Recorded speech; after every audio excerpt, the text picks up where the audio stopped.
masaya daw po siya makasama sa mga ganitong aktibidad para sa pananampalataya. Excited, masaya daw po tayo. Sobrang saya.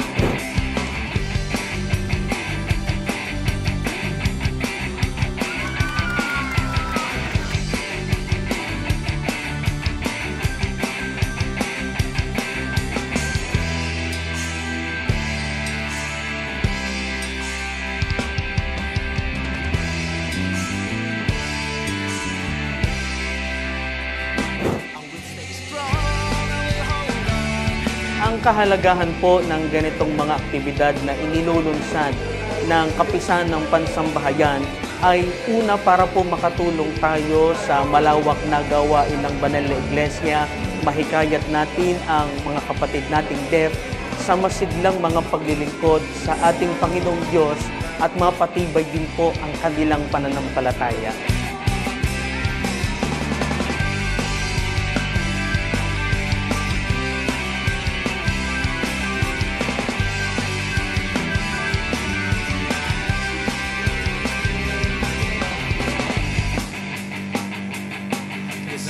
I am thankful to Brother EPM because it makes us strong in our faith and unity.